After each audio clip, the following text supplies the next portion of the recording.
Update 2.0.4 was just released by Ninjakiwi, nerfing and buffing a variety of towers, and most notably, the ISAB tower received a massive buff. So let's hop right into this. All right, guys, here we go. We're gonna go over the balance changes now in the stuff that came in this update. So first off, we got some balance changes for the events. They removed minimum round length from speed battles games, and they added health and speed ramping after round 51 in Bonanza games. So honestly, I didn't even know that there wasn't ramping after round 51 in Bonanza, but now Bonanza is going to get really difficult to survive all the way to round 100 because an extra ramping for 50 rounds goes a long way, guys. So we're going to see how that plays out. And if you wanted to see some Bonanza gameplay going around 100, I actually have a really cool live stream I did recently where I hit round 100 in Bonanza and I got the Eco World Record. So make sure to check that out. It's going to be in the description of this video.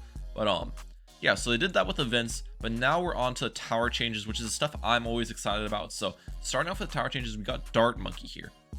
Now they made the Spike-a-Pult's range increase by 15%, which is normally what the Jug used to do, and they made the Jug not increase range anymore. So basically, they made the extra range from the Jug go to the Spike-a-Pult. So it's a Dart Monkey buff overall. It's a buff to the Spike-a-Pult, and the Jug has not changed at all overall. So that's it for the Dart Monkey. We got the Tack Shooter now. We got the Ring of Fire. The Pierce is going from 60 to 45. The Ring of Fire Crosspath, the middle crosspath, Pierce is going from 80 to 60. And the Overdrive's price is going from 3,200 to 3,400. Okay. I think those are good changes. The Ring of Fire is definitely pretty crazy at defending mid-game rushes. I still think it probably will because 15 Pierce reduction for how easily it defended mid-game rushes. I don't think that's going to really impact it too much, but the Overdrive change is definitely going to be impactful because Overdrive is very popular and Tack Shooter is a popular tower overall, so I think those are good changes. Sniper Monkey, the cripple mob damage is from 80 to 280, so the cripple mob is going to be doing a lot of damage now. 280 per shot is actually quite a bit. That'll help out against BADs and stuff late game. And then the semi-automatic sniper from 3,000 to 2,700. Okay, sniper did deserve some buffs, so it's nice to see that coming through. Monkey Buccaneer, they buffed the aircraft carrier and the carrier flagship, it looks like. So the aircraft carrier is now 6,800 instead of 7,200. And the carrier flagship's mini plane damage goes from 60 to 80 and dart damage from 2 to 3. Okay, so the carrier flagship does like 30% more damage now and the aircraft carrier is cheaper, which is good because if you use boat guys in your loadout, most of the time you're never going for the top path boats. You don't really see it. It's always going for middle path boat pools and the bottom path farms. But now top path might have some viability, which is good. Monkey Ace, this is one of the towers I'm interested in. They made lots more darts cheaper by $50. They made the Spectre's attack cooldown from 0.05 to 0.04. And they made the Flying Fortress attack cooldown from 0.03 to 0.025. Now, if you look at these numbers, you might think, oh, they nerfed the Spectre and Flying Fortress. That's not how it works, guys. Ninjakiwi has a weird way of wording this stuff. Basically, the attack cooldown means that beforehand the Spectre would attack once every 0.05 seconds, so basically attack 20 times per second. Now it attacks once every 0.04 seconds, so instead of attacking once every 20 times per second, it's attacking 20 times per second, it's going to attack 25 times per second, the Spectre. And that's the same exact thing with the Flying Fortress. Flying Fortress also got an attack speed buff, where it's going from 33 attacks per second to about 40 attacks per second.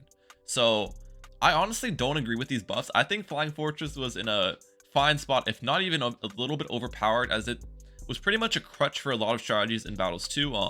For example, on Banana Depot, people ran the strategy of Ace, Mortar, and Boat, and Flying Fortress just absolutely carried you late game, and you could defend a lot of stuff late game with that loadout. And also on Dino Graveyard, people ran the strategy of Ace, Engineer, and Farm, and the overclocked Flying Fortress just destroyed late game as well. So now it's going to be about 20% stronger than it was beforehand. So that's going to be interesting. I don't think that was a good balance change though. I don't think it was needed a buff. We're on the Heli Pilot now. Pursuit's $150 cheaper. Razor Rotor's $150 more expensive. So Razor Rotors is basically the same as before. Bigger Jets $100 cheaper. IFR $100 cheaper. Downdraft $200 more expensive. Faster Darts $100 cheaper. Faster Firing $100 cheaper. Mob Shove $200 more expensive. Okay. So a little bit of tweaking the heli prices. Overall, since they made a lot of the lower upgrades cheaper and higher upgrades more expensive, and they kind of cancel each other out, that's an overall buff because you buy the lower upgrades first. So I think those price changes are an overall buff. And then Comanche Commander missile damage from 3 to 15 and bonus mob damage from 2 to 8. Oh my gosh. So they times 5 the missile damage and times 4 the bonus mob damage. So Comanche Commander might be pretty crazy. Now I'm gonna have to give it a go. That was actually really interesting. Alright, we're on to the Dartling Gunner now. We got the Hydra rocket pods. The missile itself can no longer receive extra pierce from any external buffs. So basically that's kind of talking about the Alchemist plus Dartling combination. People would always, if you were playing Dartling in this season, you're gonna go Alchemist with it, because Dartling was basically never used without Alchemist, and the extra pierce was a big reason for that. So they're removing the extra pierce. They're making the Ray of Doom damage go from 25 to 30, so that's about, it's a pretty good change to Ray of Doom. It still probably won't be very good, but we'll see. And then the laser shock on the Dartling is getting a $150 price decrease. So overall, I think this is a Dartling nerf, even though they made the Ray of Doom more damage and the laser shock cheaper, because Dartling pretty much was only used with Alchemist, and that Pierce nerf where it doesn't receive extra Alchemist Pierce is gonna be interesting. But maybe Dartling will now be used without Alchemist sometimes, is probably Ninjakiwi's goal here, so we'll see how it plays out. Wizard Monkey, the fireball can now shoot through blockers with the guided magic cross path. Okay, that's about it for Wizard. Super Monkey, the base attack cooldown is from 0.06 to 0.045. So basically the Super Monkey used to shoot once every 0.06 seconds. Now it shoots once every 0.045 seconds, which is probably like a 20-25% buff if I was just guessing. So it seems like a decent buff. I wonder if that attack cooldown applies to the upgrades past the base attack though. So like, say you get Laser Blast or something. Does a Laser Blast cooldown also get faster by the same amount? I'd assume no, but I don't actually know. Oh wait, they actually just told me right here. 2xx Plasma Blast. Attack speed increase reduced to compensate for base attack change. Okay, well, my question was just answered by Ninjakiwi. And then the Sun Avatar is also 2k cheaper. So some Super Monkey buffs. Nothing substantial, but we can try Super Monkey at some point. Alchemist Berserker Brew is now 1650 instead of 1500, and it doesn't apply the extra pierce to Dartling anymore. So Alchemist is receiving some nerfs, and this is something that I'm a little bit wary on, because although Alchemist is very strong with Dartling, you literally only see it with Dartling. So nerfing the Berserker Brew price is going to make it worse with every single other combination in the game, which is already not very strong with. You don't see Ninja Alch anymore, because Ninja Alch it's too expensive to defend round 13. That's why you see Dartling Alch. And nerfing Alchemist even farther is going to make Alchemist basically unusable with other towers as well. So I'm not sure exactly. I think nerfing the Dartling combination with Alchemist is good, but I don't think nerfing Alchemist overall is a good idea. Alright, we're on to Druid now.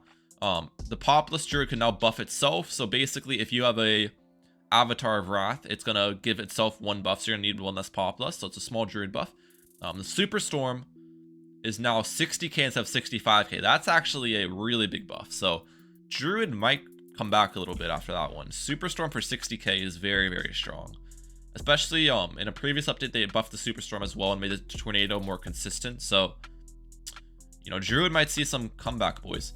Monkey Village base cost to 1000 instead of 1200. So Monkey Village $200 price buff. Okay. Engineer Monkey, they made the base cost 400 instead of 450. Double Guns 450 instead of 500. And Sentry Champion is 0.35 attack cooldown instead of 0.44. So Sentry Champion's shooting a little bit faster there. Still, Sentry Champion never was very strong to me, but it might be strong now because they have buffed it quite a bit. But basically, the base cost and Double Gun changes are going to help up Balloon Trap a lot, because Balloon Trap's going to be $100 cheaper in total now. So that's going to be interesting. We're onto the heroes now. Sentai Churchill, level 1 laser shock now applies to balloons both hit by the shell and the explosion. So Sentai Churchill got it used to be nerfed where that didn't happen, but it got that nerf reverted, which is good because people only used normal Churchill. So Sentai Churchill might come back into the scene a little bit. Agent Jericho price change from 650 to 750. Highwayman Jericho price change from 650 to 750, and the level 3 ability deals 200 instead of 250. Okay, so that's pretty good because they nerfed both of them, but they nerfed Highwayman slightly more because it only changes level 3 ability, since Highwayman was more popular out of the two heroes. Although 650 to 750, I don't necessarily think it's enough. Jericho will still be very, very strong and probably the most popular hero still. I would have, if they were going for a base cost nerf, I probably would have went to like 900 is probably the number I'm thinking for Agent Jericho and Highwayman Jericho is what I'd probably do if you're gonna nerf the base cost, and that's about it. But yeah, overall, I don't know about this one, guys. I think they kind of missed the mark, and I'm gonna show you guys why real quick. I made this list of the meta in Holo Masters. Now, you guys can disagree with me on some of the maps, but I've played a lot of Holo Masters games this season and grinded the top one throughout most of this season, so I think I have a pretty good idea.